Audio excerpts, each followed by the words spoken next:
This has led to the generalization and stereotyping of the entire Muslim religion, which, by the way, equates to 1.5 billion people and around 22% of the entire world's population. This brings me to our second or worldly shaping text, Disgrace by playwright, director, Muslim, and American Ayad Akhtar. The post-9/11 themes and ideas of Islamophobia and racial prejudice explored in Disgraced are a testament to Akhtar's life as a Muslim. Akhtar shows the hardships and lengths that Muslims must go to in order to be accepted into post-9/11 American society. A portrayal of himself and his life experiences is seen as the protagonist Amir, a successful lawyer of Pakistani heritage who finds his pride in his Muslim background but no longer practices it. The other found in Disgrace, written 4 centuries after Othello, is suspiciously similar, alluding to the minimal progression towards the improvement of the issue of racial prejudice. However, Amir isn't discriminated against because he was black. That problem was partially amended half a century earlier. Thanks, Martin. Amir is the product of a newish racial prejudice aimed at Muslims. In Scene 2 of Disgrace, Amir talks with Emily, his young white wife, about an interrogation of heritage his boss Stephen undertakes.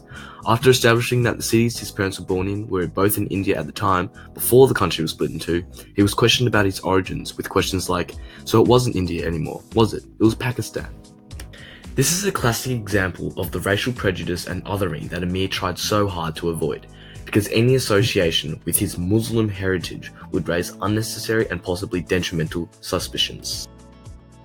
Later in the play, Jory reveals that the reason she was promoted over Amir was that Mort, his boss, says something about you being duplicitous. This further reinforces the notion of racial prejudices, as it was because of suspicions related to Amir's Muslim heritage that someone else was promoted over him. This small statement also features aspects of irony that relates heavily to Othello and its context. Let me explain the irony. In the Elizabethan era, the other included gender stereotypes about women being inferior, and black people, Jory is black, were often slaves and othered just as Othello was, yet she was still promoted over Amir.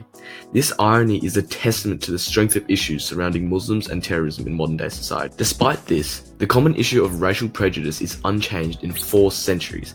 Therefore, prejudice is still present, but on different scales and in different ways. To wrap everything up, these 2 epic narratives, Disgrace and Othello, have shaped our world through their portrayal of the other, that explores and arises universally relevant issues of racial and religious prejudice.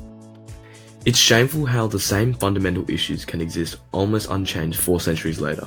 It's almost as if discrimination and othering is a part of human nature and has not progressed with the rest of the world.